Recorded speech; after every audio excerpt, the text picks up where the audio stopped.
Are you running a 6 or 7 figure agency? Tell me if this sounds familiar. Your team are dropping the ball, clients are pissed, and you are the one left cleaning up the mess. Half the time you feel like a bloody babysitter because you cannot trust anybody in your team to get it right. Like if you don't step in, everything's gonna fall apart. Now look, I have been there, but now I run a 700k a month agency with a team I trust to own everything. All without the chaos and without the stress. And it came down to one system, literally one. And if you can give me 15 minutes, I'm gonna hand you that exact system right now. Let's jump into the video.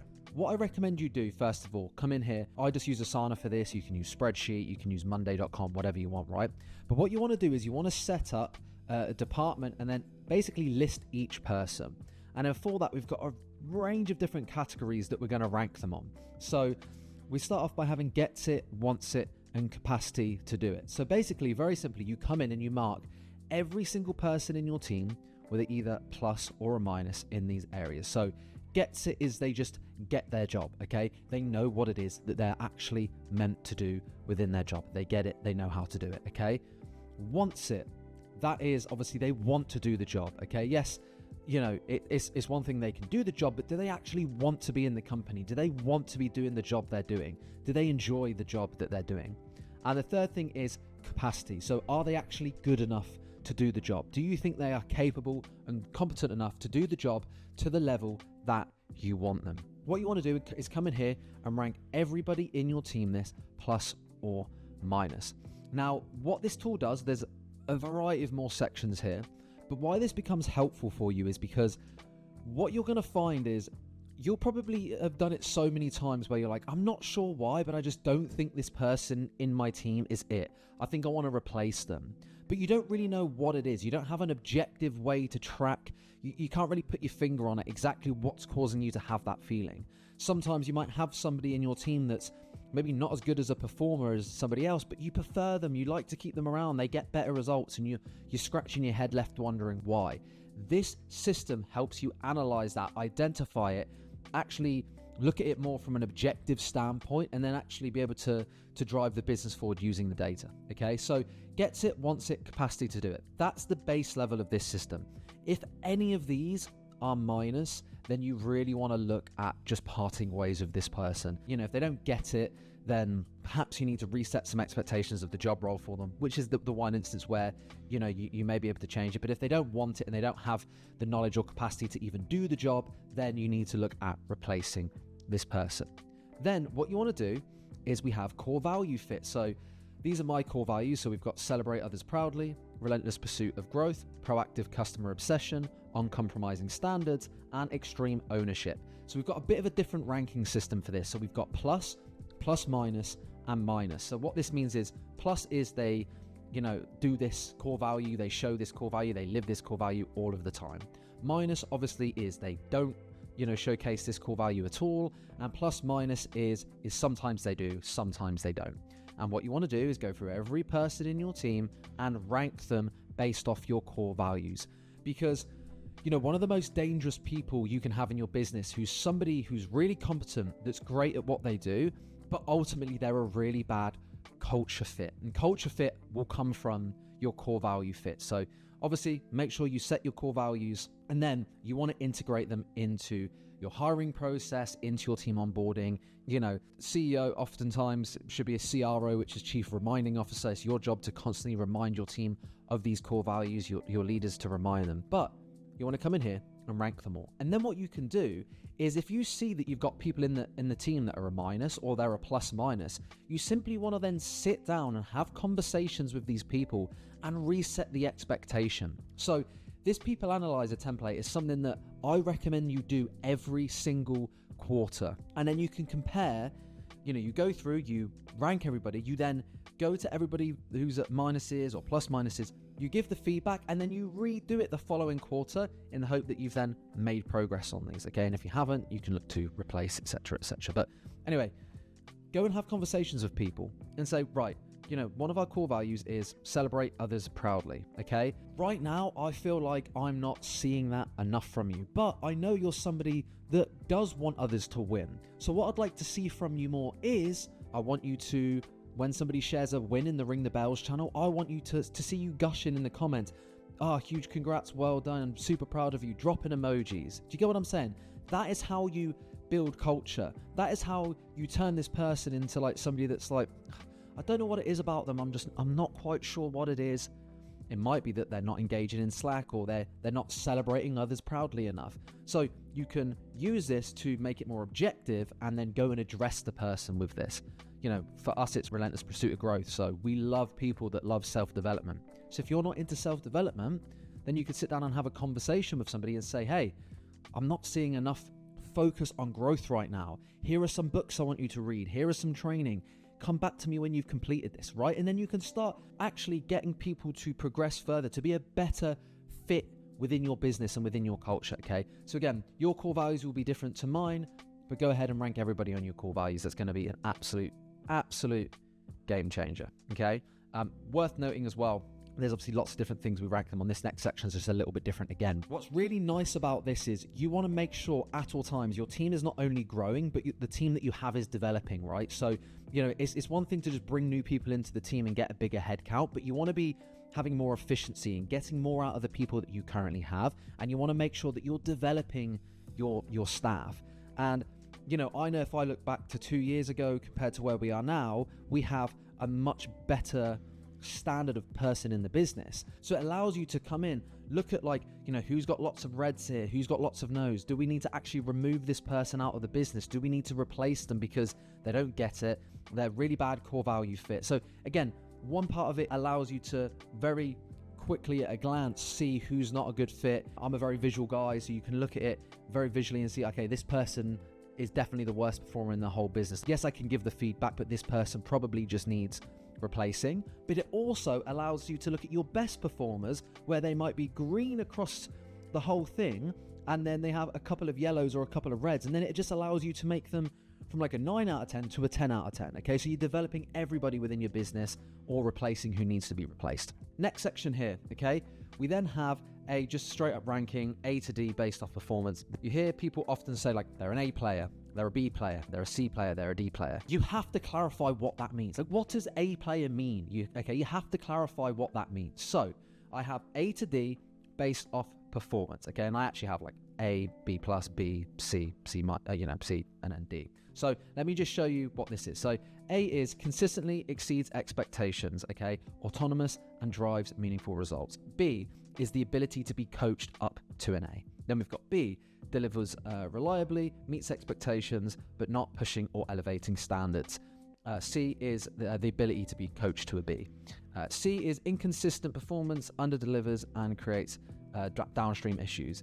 And then D is fails to meet expectations, low output impact, and low sustainability in the business, or something like that, I think it is. So now you can see, based off performance, not based off culture, based off performance, you have very clear insight of what would make somebody an A player, what makes somebody a B player, C player, or D player, okay? And go through and rank them. For me, obviously, if you've got C with the ability to become a B, okay, we know where it is, we can go, we can coach that person, but it also just narrows it down. You want to have a business full of A players. Then we have the same for culture, okay? A lives and breathes our values, energizes others, protects and lifts the culture up. B is generally aligned and dependable, supports culture, I think it's like, but doesn't push it forward. C, noticeable misalignment or disengagement, needs coaching to stay in the business. And D is actively misaligned, negatively impacts the team, energy, or trust. So we rank these. Again, any D players, you don't want D players in your business. You don't want C players in your business. You want A players long term. If you have a B player with the ability to be coached, maybe you can coach them to an A player, right? But you're giving meaning to what A, B, C, and D actually means in this instance. Then the last section here, these are some areas that I sat down with my leadership team and decided, right, we keep saying we're not sure about this person or this person's great, but we don't have concrete things in place that identify whether they're good or not. And outside of core values, outside of gets it, wants it capacity, and just an overall A to D ranking, this is what I've nailed down as, for me and my company, what I'm really looking for out of my team, which dictates whether or not I actually think they're great for the business or they're not, okay? The things that leave me frustrated when they're not doing, but back in the day I couldn't quite put my finger on the pulse as to why, it's these, okay? So the first thing is autonomy score. So we have a ranking here from 1 to 3. 1 is they're fully autonomous, 2 is they're mostly autonomous but needs occasional support or direction, and 3 is they need consistent directional rework. So autonomy is just the ability to do their job without constantly speaking to their manager or having to speak to others. This is really important to me. We don't hire somebody just to have a ton of operational drag because they constantly need a leadership team. I want everybody in my business to be able to do their job by themselves and be fully autonomous. If they constantly need to be told what to do, they're probably not a good fit for the business. If they're mostly autonomous, they occasionally need support or direction, let me sit down and have a chat with you and say, hey, I want you to be fully autonomous in your role, okay? How can we make that happen? Am I roadblocking you? What tools do you need? Are there consistencies, which mean you always need to come to me? Like, what are the common themes here that we can maybe automate, delegate? I can make clearer for you. How can I make you fully autonomous? Because at the end of the day, if you have a team full of people that all can just do their job, back at the beginning when I said you've got constant headaches, constant team fires because you don't trust their team, well, that's a bottleneck. So you want them to be able to just do their job and trust them to do their job. The next is energy impact, okay? Now, energy impact is important for the culture of their business. Are they coming in the morning or, on the Zoom calls, they're bringing energy, they're lively, they chat, they're bringing energy, they're positive, they're upbeat. Are they neutral, meaning they don't really bring to the energy, but they don't bring it down? Or do they drain energy? The people that are just energy vacuums, that you jump on, they've got a face like a slapped ass, they don't want to be there, they don't put their camera on, they're miserable, they're speaking negatively about the weekend, they've been out drinking. We don't want energy drainers. This is an absolute no-go. I have found as well, energy vacuums are usually things you can't really coach out of people, to be honest. I found whenever I've had an energy vacuum in the business and we've addressed it, it might change for a couple of weeks and it always just falls back to baseline because that's kind of who they are. So we don't want these people. These people need to go.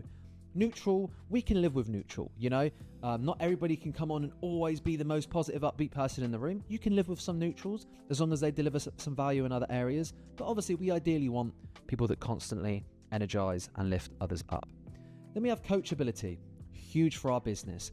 We are a business that's focused on self-development. So if you can't accept feedback and you're not coachable, then you're not just going to work here in the business. So we've got embraces feedback and self-corrects, accept feedbacks, but sometimes they're slow to change, or they're defensive and resistant. Defensive and resistant, we do not want these people in the business. Full stop. No matter how good you are, if you cannot take feedback, you cannot adjust to change, you're not welcome here. Again, we're strict on that. And then again, you can give feedback on the other areas. We've got urgency. The best of the best is they're proactive, always on top. They spot problems and they solve problems without needing to be prompt, okay?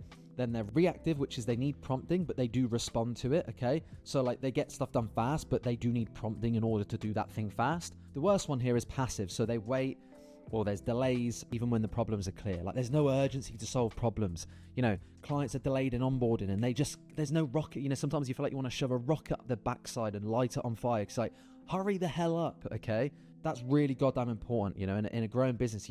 You need to condense the time frame down. You need to get stuff done. And when there's problems, the longer that stuff drags on, it's an issue. So you cannot have passivity in your business. You need proactivity in your business.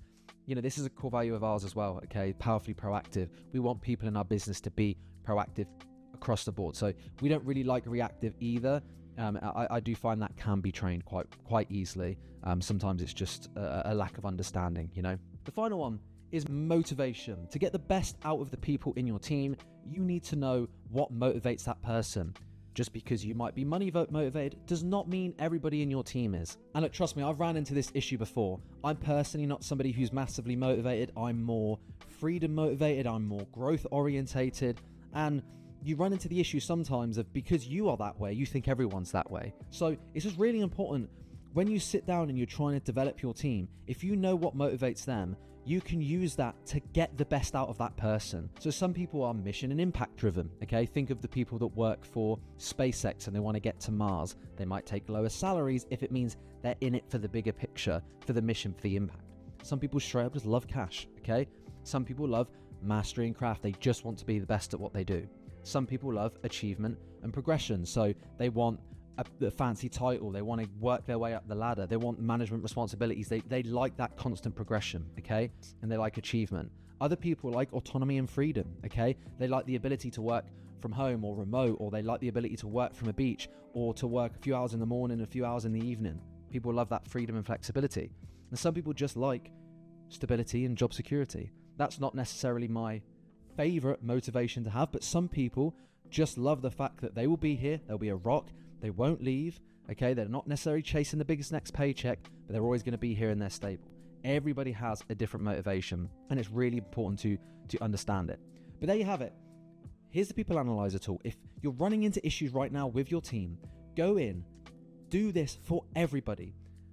Address every single person in your business on all of the points, set action steps, enforce the change, and then 90 days later, sit down and recorrect. What you also want to do is look at the worst performers you have in the business now objectively and look to replace, to get rid of those people. And then even more importantly, because you've got this here, your core values, when you hire, you can, in the interview process, go through this, not necessarily with them, but in your own head, you're like, okay, in the interview process, do they get this? Yeah. Okay. Do they want it yet? Do they have capacity yet? Are they aligned with these core values? Do I think they're here on a performance level? Do I think they're going to bring energy, autonomy, coachability? You can start working these into interview questions, in the interview process. So before they come on board, you ask them questions about being coachable, given examples of coachability, given examples of times they've taken accountability. Do they want to be autonomous? How have they been autonomous in their role? Okay. What would they need from us to be autonomous in their role? Things like that. If you work that into the interview process, you'll then sort of nip it in the bud early doors, so you don't have to then sort of course correct later down the line. But anyway, if you do this in your agency, you have way less people problems. On the note as well, if you're a 6 or 7 figure agency watching this, you might be bottlenecked right now, stressed. I've got an offer right now where I'm helping you double your revenue in the next 120 days and fully remove yourself from the day-to-day. So if you want that, it's completely one-to-one mentorship with myself and my leadership team. So we'll be able to take one look at your business. I've been at 10K a month, 50K a month, 100, 2, 3, 4, 5, 6, now at 700K a month. So wherever you are, I've been through the bottleneck. And if I could go back now, I know I could take one little look at your numbers, look at your business, identify your bottleneck and help you fix it. So if you're ready to sort of scale past that from someone who's been there, check out the links in the description to book a call. And I'll see you in the next video.